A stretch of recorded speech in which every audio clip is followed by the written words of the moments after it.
khâu lung xí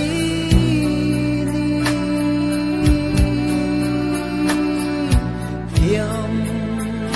chung âm mặc khi hà lung hay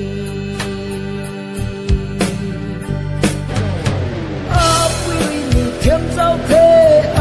bùi ni sung giao thế pa mai rui ni buông sai sa pa mai quay hay in sa đây buông sung lâu là ngã li xin gọi mây vui xuôi xí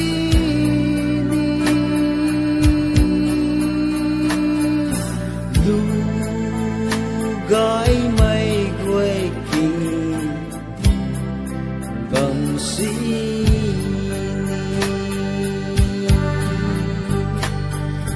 tu gái mây quê tu xí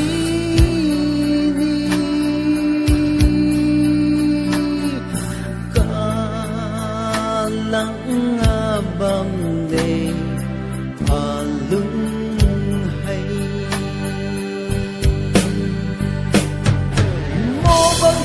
và xin lâu na xét mấy tuy tên đi giang giao thay khâu có mấy tuần đi giang giao thay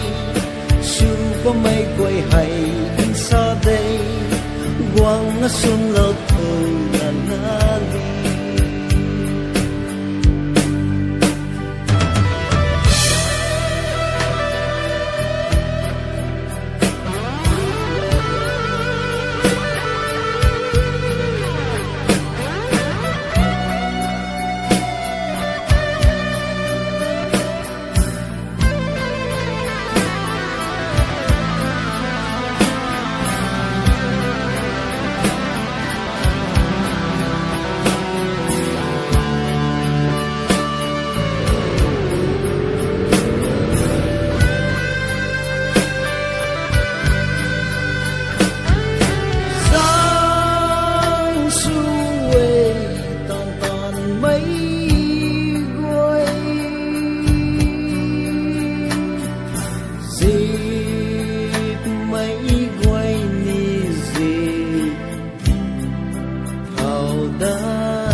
hạt giọt mơ cây buông ngã xuống lâu là lá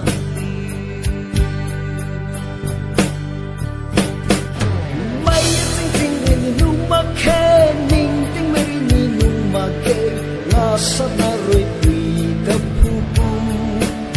bài mới sa mây quay in xa đây buông sông lâu là ngã li bùi ni thiêm giao thế bùi ni sung giao thế pa mai rui ni buông sai sa pa mai quay hay in xa đây buông sông lâu thôi